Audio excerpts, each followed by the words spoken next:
अब हम लोग ग्लाइकोलाइसिस में इन्वॉल्व्ड जो 10 स्टेप्स है उनके बारे में डिटेल में समझने की कोशिश करेंगे।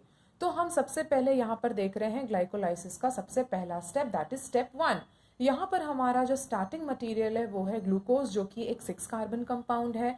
यहाँ पर जो एंजाइम यूज होगा वो है हमारा हेक्सोकाइनेज, और यहाँ पे जो रिएक्शन होगा उसका जो प्रोडक्ट बनेगा वो है हमारा ग्लूकोज 6 फॉस्फेट। तो यहाँ पर हम देख सकते हैं कि किस तरह से 6 कार्बन कंपाउंड पर हेक्सोकाइनेज क्या कर रहा है, अपना काम कर रहा है। और यहाँ पर हम देख सकते हैं कि ATP is converted into ADP, जहाँ पे हम जानते हैं कि एटीपी क्या है, एडिनोसिन ट्राइफॉस्फेट, 3 फॉस्फेट इसमें है। तो ये क्या कर रहा है, एडीपी बना रहा है, यानी कि इसमें अब सिर्फ 2 फॉस्फेट ही रह जाएगा, इसीलिए एडिनोसिन डाइफॉस्फेट में ये कन्वर्ट हो जा रहा है। और हमारा जो प्रोडक्ट है वो है हमारा ग्लूकोज 6 फॉस्फेट। क्यों? क्योंकि जो फॉस्फेट ग्रुप है वो 6 कार्बन पर प्लेस्ड है। तो यहाँ पे हम क्या कह सकते हैं कि ATP is utilized in this step.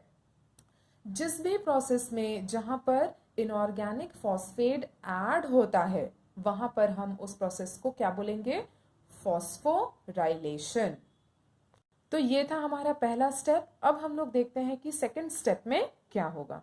अब यहाँ पर सेकंड स्टेप में हम क्या देखते हैं कि सेकंड स्टेप में जो हमारा स्टार्टिंग मटेरियल होगा वो फर्स्ट स्टेप का प्रोडक्ट होगा। तो फर्स्ट स्टेप में प्रोडक्ट हमें क्या मिला था, ग्लूकोज 6 फॉस्फेट। तो अब ये ग्लूकोज 6 फॉस्फेट सेकेंड स्टेप में हमारा एज अ स्टार्टिंग मटेरियल काम करता है। यहाँ पे एंजाइम जो है वो है फॉस्फोग्लूको आइसोमरेज। इसकी प्रॉपर्टी क्या होती है कि ये किसी भी चीज को वो आइसोमर में कन्वर्ट कर देता है। तो हमारे पास क्या है, ग्लूकोज 6 फॉस्फेट है। ग्लूकोज 6 फॉस्फेट पर जब ये फॉस्फोग्लूको आइसोमरेज काम करेगा तो इसको क्या में बदल देगा, उसके आइसोमर में बदल देगा। तो हमारे पास एज अ प्रोडक्ट क्या आ गया, फ्रुक्टोज 6 फॉस्फेट।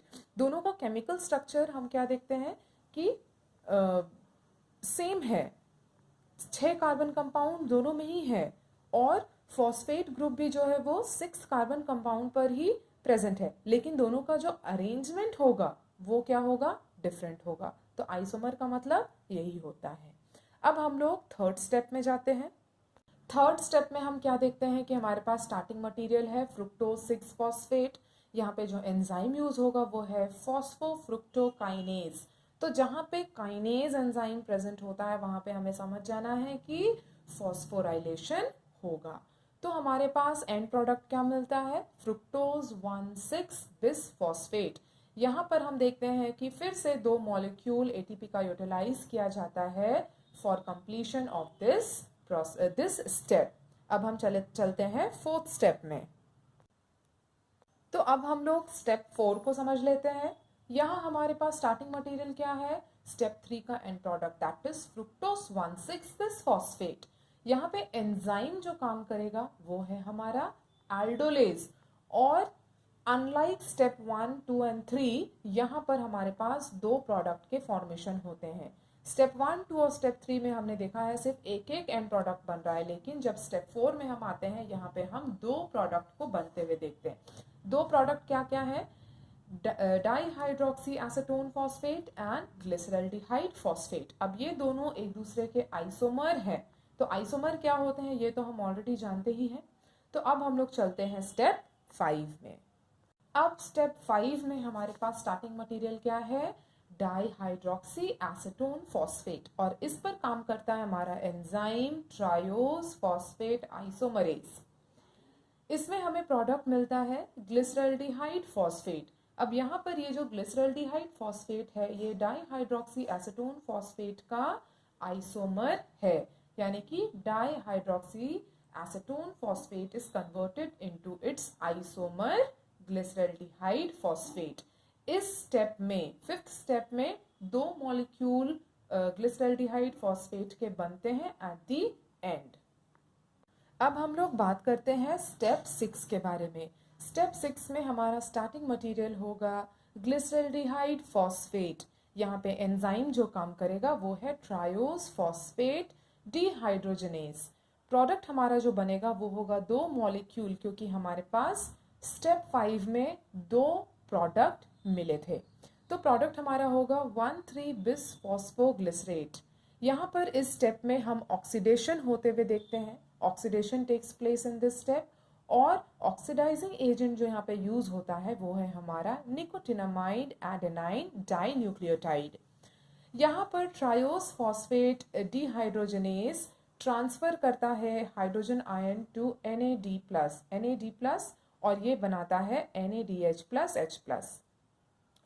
एंजाइम एक फॉस्फेट ग्रुप को ऐड करता है टू ग्लिसरल्डिहाइड फॉस्फेट, और ये एक्स्ट्रा फॉस्फेट ग्रुप के ऐड होने पर ही ये प्रोडक्ट हमारा बनाता है 1,3-bis फॉस्फोग्लिसरेट। अब हमने देखा था कि स्टेप 5 में हमारा 2 ग्लिसरल्डिहाइड फॉस्फेट का फॉर्मेशन हुआ था। तो ये जो हमारा स्टेप 6 में जो अबव प्रोसेसेस हमने देखा, ये भी कितनी बार होगा? ये ट्वाइस होगा, 2 बार होगा। देयरफॉर हमारे पास जो प्रोडक्ट बनेगा 1,3-bis फॉस्फोग्लिसरेट, ये 2 मॉलिक्यूल्स में बनेगा और 2 मॉलिक्यूल ऑफ NADH भी बनेगा। स्टेप 7 में हमारा स्टार्टिंग मटेरियल है 1,3-bis फॉस्फोग्लिसरेट। यहाँ पर एंजाइम फॉस्फोग्लिसरोकाइनेज है जो यहाँ पे काम कर रहा है। प्रोडक्ट हमारा बन रहा है 3-फॉस्फोग्लिसरेट। 3-फॉस्फोग्लिसरेट क्यों बन रहा है? जब हमारे पास स्टार्टिंग मटेरियल था 1,3-bis फॉस्फोग्लिसरेट और प्रोडक्ट हमारे पास क्या मिल रहा है? 3-फॉस्फोग्लिसरेट, यानी कि यहाँ पर से एक फॉस्फेट ग्रुप दोनों 1,3-bis फॉस्फोग्लिसरेट से निकल जाता है, क्योंकि हमारे पास 2 मॉलिक्यूल है 1,3-bis फॉस्फोग्लिसरेट के, है ना।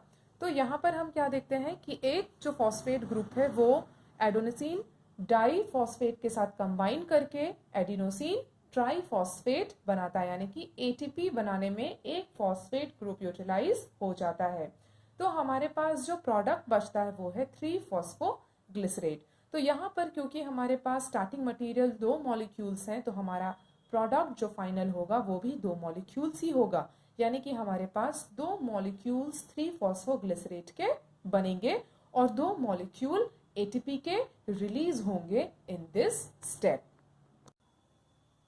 अब हम देखते हैं कि स्टेप 8 में क्या होता है। स्टार्टिंग मटेरियल यहाँ पे हमारा होगा 2 मॉलिक्यूल ऑफ 3-फॉस्फोग्लिसरेट। एंजाइम यहाँ पर यूज होगा फॉस्फोग्लिसरोम्यूटेज और प्रोडक्ट हमारा जो बनेगा वो होगा 2-फॉस्फोग्लिसरेट।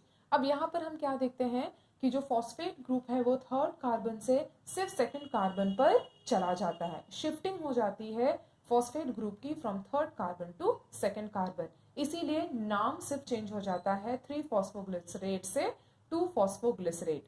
तो हमारे पास प्रोडक्ट में भी क्या बनेगा? 2 मॉलिक्यूल्स ऑफ 2-फॉस्फोग्लिसरेट। अब स्टेप 9 हमारा जो है वो थोड़ा इंपॉर्टेंट स्टेप है।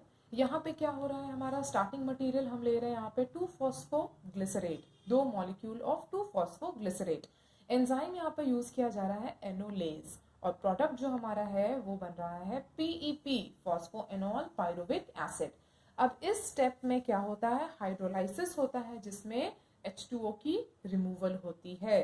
तो फाइनली हम यहाँ पे क्या देखते हैं कि 2 मॉलिक्यूल ऑफ PEP बन रहा है, फॉस्फोएनॉल पायरुविक एसिड के 2 मॉलिक्यूल बन रहे हैं और 2 मॉलिक्यूल ऑफ वाटर रिलीज हो रहा है at the end of this step.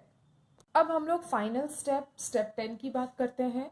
यहाँ पर हमारा स्टार्टिंग मटेरियल होगा PEP, दैट इज 2-फॉस्फोग्लिसरेट, सॉरी यहाँ पे 2-फॉस्फोग्लिसरेट नहीं, फॉस्फोएनॉल पायरुविक एसिड होगा, PEP हमारा स्टार्टिंग मटेरियल। और यहाँ पे हमारा जो एंजाइम है वो क्या है? पायरुवेट काइनेज, और प्रोडक्ट हमारा क्या बन रहा है? फाइनल प्रोडक्ट हमारा क्या बन रहा है? Pyruvic acid. तो यहाँ पे हम क्या देखते हैं कि 2 मॉलिक्यूल ATP का भी यहाँ पर इस लास्ट स्टेप में रिलीज हो रहा है और 2 molecules of pyruvic acid are also being formed by the end of this step. अब हम लोग ग्लाइकोलाइसिस को समराइज कर लेते हैं, एक कंक्लूजन हम लोग ड्रॉ कर लेते हैं कि हमारे पास कितने ATP हाथ में आए और हमने कितने ATP को यूज किया।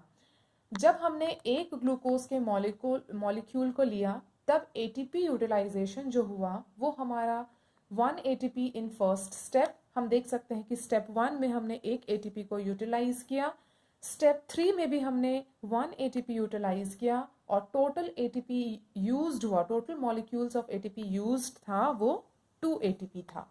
अब स्टेप 7 और स्टेप 10 में हम क्या देखते हैं कि दो एटीपी हमने रिलीज किया यहाँ पर, यानी कि टोटल एटीपी रिलीज्ड वो कितना है, 4 ATP.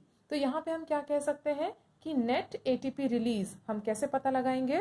So net ATP release हमारा क्या है, 4 - 2, that is 2 ATP molecules are formed during glycolysis. Glycolysis के वक्त 2 एटीपी मॉलिक्यूल्स का फॉर्मेशन होता है। आगे हम क्या देखते हैं, NADH कितने रिलीज हुए? स्टेप 6 में 2 NADH रिलीज हुए। स्टेप 9 में हम देखते हैं 2 मॉलिक्यूल्स ऑफ वाटर रिलीज हुए और एट द एंड स्टेप 10 में 2 मॉलिक्यूल पायरुविक एसिड के रिलीज हुए। अब ये जो NADH है ये यूटिलाइज किया जाएगा during last step of respiration process. ये रेस्पिरेशन प्रोसेस के लास्ट स्टेप्स में NADH यूज किया जाएगा।